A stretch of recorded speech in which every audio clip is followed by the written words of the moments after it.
this is Pinay DK -1.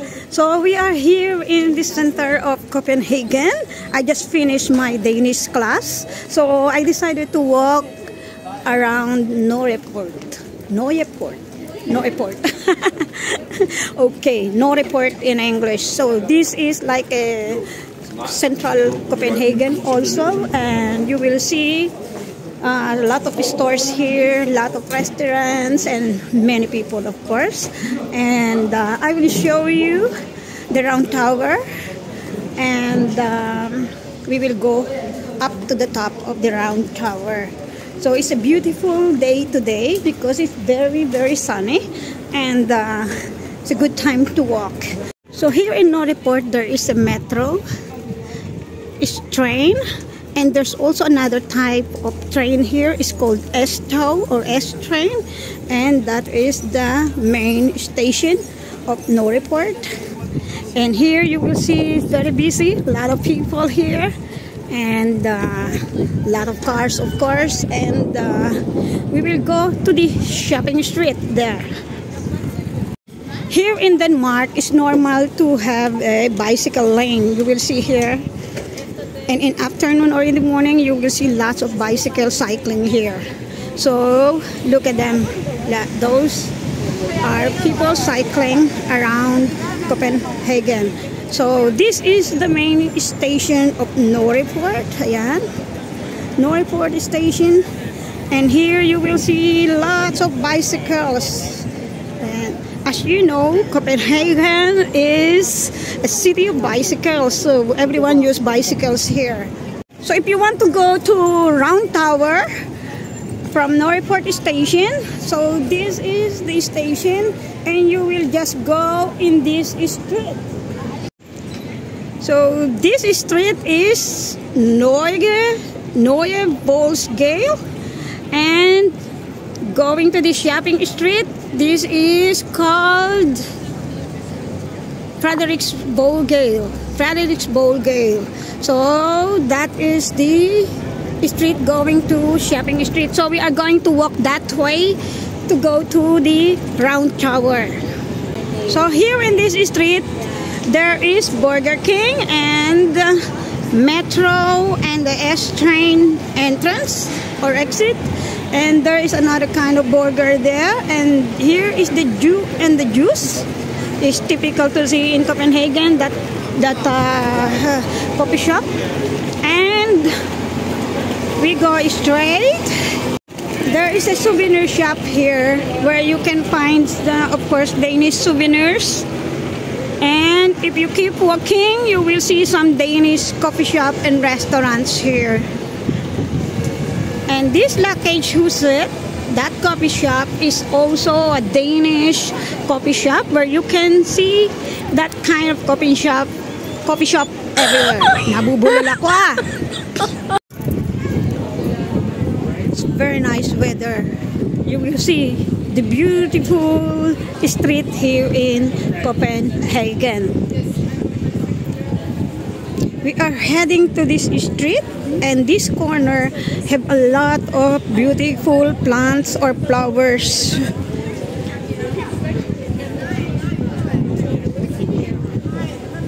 See that flowers is so beautiful. They don't even have flowers, they also have some fruits. Look at that. And here in front you will see Flying Tiger Copenhagen, where you can see different kind of things. I think Flying Tiger have a lot of branches everywhere now in the world. They even have in Philippines. That was opened last November 2023. Look at these strawberries. So tiny and looks very nice.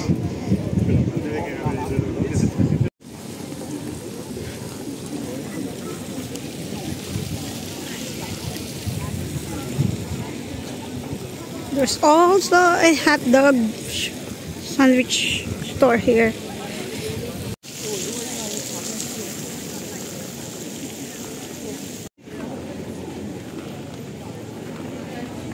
Look at this cutie duck. Ducky Memories. I think this is new in Denmark. I think I saw this kind of shops only this year. So there's a lot of ducks in there, different kind of duck souvenirs. If you are a doctor, you can get a duck doctor. If you are an engineer, you can get an engineer doctor, and many more. So look at that, so cute. One thing I want to show you here in Norreport, there is a China box. China box is like cheap food where you can eat rice and with some pork and vegetables. I'll show you. Here they have vegetable noodles, sour pork, yeah, sweet and sour chicken wings, and chicken and curry sauce, and so many more. So you can choose within 3 dishes, 4 dishes, and 5 dishes. So I normally get the 3 dishes or 4 dishes. Ayan, medyo malapit na tayo sa Rundetårn or Round Tower of Copenhagen. Ayan. Ayan siya, oh. Yan. Yan. Yan ang Round Tower. Yan ang tinatawag dito ngayon na Leaning Tower of Pisa of Copenhagen. Kasi noong 2008, noong nagkaroon ng earthquake, medyo bumaba daw ng konti, tumagilid daw yan. Kaya tinatawag nilang Leaning Tower of Pisa of Denmark. Medyo nakalin nga ng konti, kung mapapansin nyo, nakalin ng konti talaga, no? Ayan, dyan tayo aakyat hanggang doon sa tuktok, doon. Try natin mag-picture, solo picture. Haba ng pila, oh. Yan. Maganda kasi yung weather, kaya ang daming gustong pumunta doon sa tuktok. Sige, try natin pumila-pila dyan. May oras naman tayo. So, let's go! So, habang nakapila tayo, let me tell you about a little history of this round tower. So, itong round tower na to ay dating mga parang pinagmimiting-mitingan noong araw ng mga leaders or politician ata. And then, hanggang sa na-develop. Tapos, naging tourist place na siya.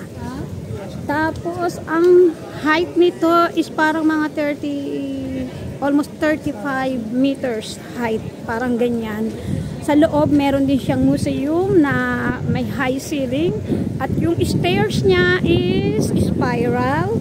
Parang made of wood and stones. Ang stair woods is like maybe 28 steps and 31 stone stairs. So, yan lang ang medyo alam ko sa round tower na yan. So, yung ibang mga history niyan is you can research or you can read in our friend Google.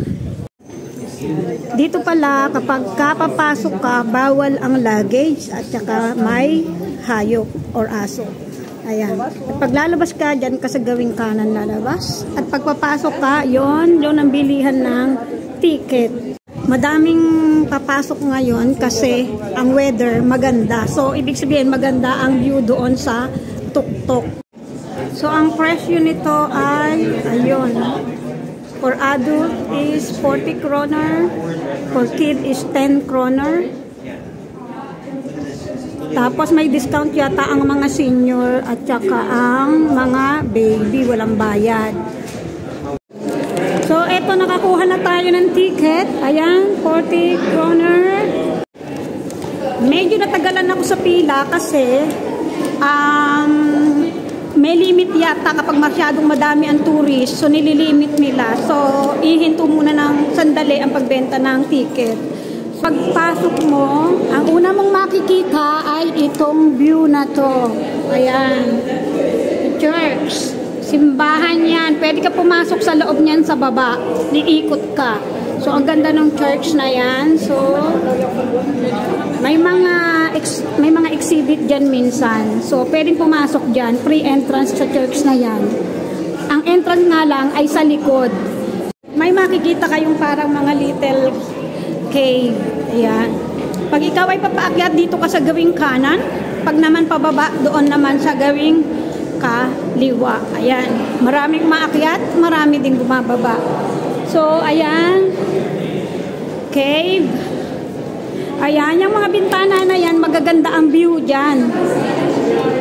Ito, tingnan nyo, Yan. Yan ang mga view na makikita mo dyan. So, let's continue our walking tour. Ayan, paakyat tayo. Dahan-dahan lang tayo. Hindi naman tayo nagmamadali. Medyo mataas din to. So, dahan-dahan lang tayo para hindi tayo hingalin. Sa mga bata, maganda to ha. Kasi tumatakbo sila. Tsaka kayang-kaya nila. So, parang exercise na din. Parang hirap na hirap itong babaeng nasa unahan ko ha. Pagod na ata siya. Ayan, pwede magpahinga. Ayan, pagpagod ka. Yung iba namang may energy pa, mabibilis maglakad. Ayan. So, dito, may makikita naman tayong library hall. Ayan. Ayan. So, this is exhibition from August 17 to August 20. Ito, October 20. So, yes. May coffee shop dyan. Tamo, may mga mabibiling souvenir dyan. Then, tingnan natin kung ano ang mga nandito. Ayan. Ayan ang mga nakalagay dito. So, let's see. Kung mahilig ka sa science at experiment, so maganda to. Educational para sa mga bata. Ayan. Makikita mo rito yung mga old telephones, tsaka yung mga yan, mga old pipes, old violin, and ayan yung mga old communication. Meron din yata ang lumang aeroplano dito. Ayan. Yan.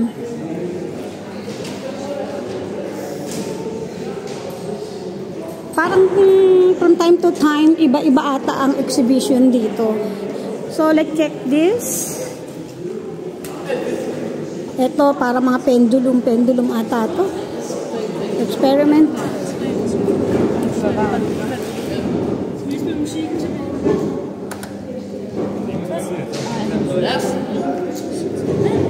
Oh, may mga programs din. Yan, pwede mong i-try yan.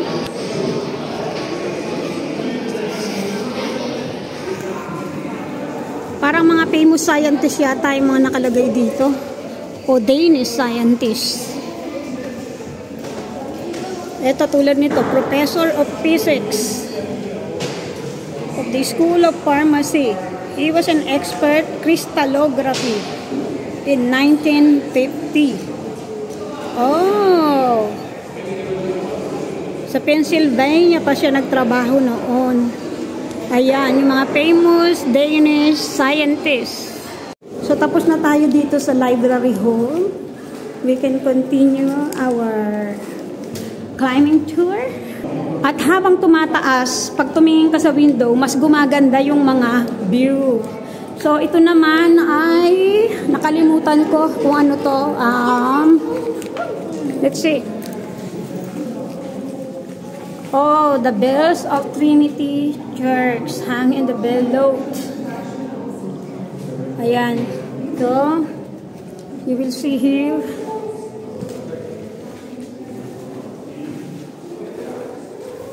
Ayan.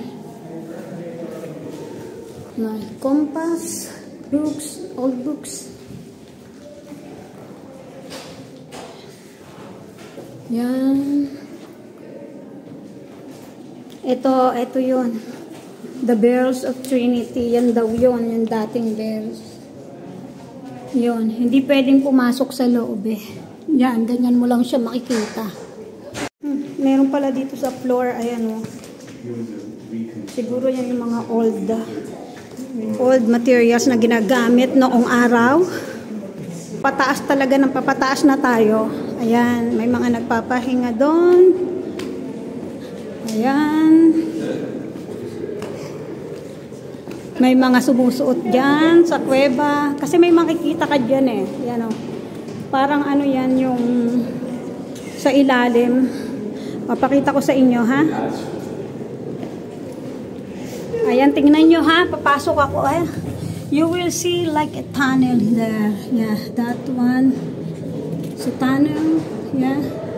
May decoration dyan. Ay, decoration. I mean, may makikita ka dyan basta. Yun. So dito naman may stairs na. Keep left and wait for green signal at the next stairs. Ayan.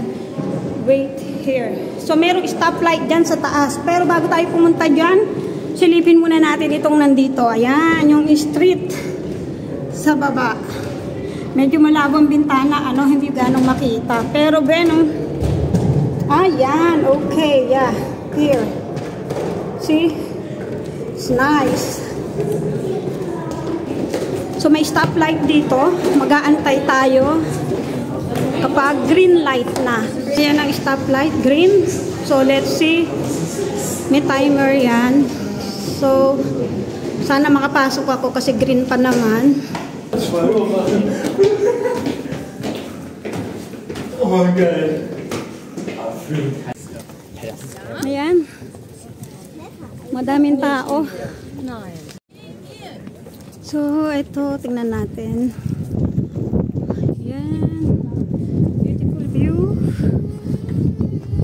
Oops. Ayan.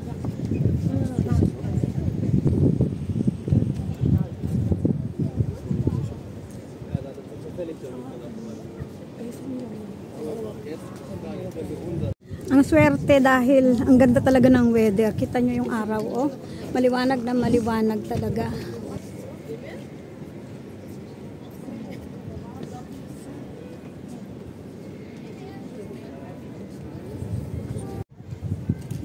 Dito, oh, makikita nyo sa likod ko, di ba? Meron parang ano, bilihan ng mga postcard. Ayan, dyan. Pwedeng bumili dyan. So, ikot tayo. Siyempre, pag umiikot na iba din yung nagiging view. Kaya, ano, ikot. Oh, you really? You can hang out on the...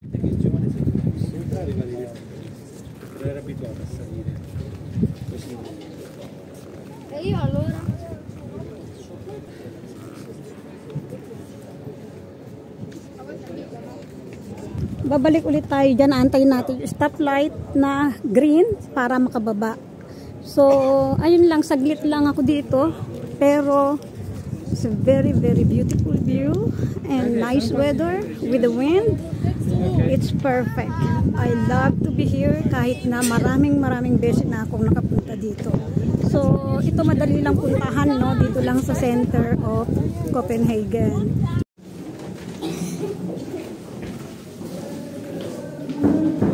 So, ayan yung stairs niya, very narrow talaga. Ayan. Mas madali ang pagbaba kaysa sa pag-akyat. Kasi pagbaba, talagang dire-diretso ka lang. Pero kasi pag paakyat, syempre, meron ng kasamang effort yun. So, yung energy mo, talagang napapagod ka din. So ayun na nga, tapos na tayo sa Round Tower of Copenhagen. So, enjoy na enjoy ako kahit ganun na pasaglit-saglit lang yung ano, yung paglilibot o yung pagtingin ng view. Talagang appreciate ko yung weather at saka yung napakagandang view sa taas. So, I wish makaupo ako ng mas matagal doon, ano, pero hindi nga pwede dahil meron akong klase. At saka, sa mga nagtataka naman kung ano yung pinag-aaralan ko is Danish pa din. Danish language pa rin kasi napakahirap talaga pag-aralan ng Danish language. Kahit 5 taong ka na rito, 3, 4, yung iba nga 8, 10. So medyo nakakasalita, nakakaintindi, pero kailangan talagang matutunan mo yung mga grammars at saka yung the way na bigkasin yung mga word. Talagang practice at saka keep learning talaga. So lalo na kung gusto mong mag-aral ng ibang kurso, ganyan. So talagang mag-aaral ka talaga dito sa Denmark. Libre naman lahat dito. Kaya karamihan dito talagang nag-aaral. So kung hindi ka mag-i-improve dito sa Denmark, problema mo na yon, katamaran na yon. So lahat ng tao dito sa Denmark ay may chance na mag-improve at paunlarin yung sarili.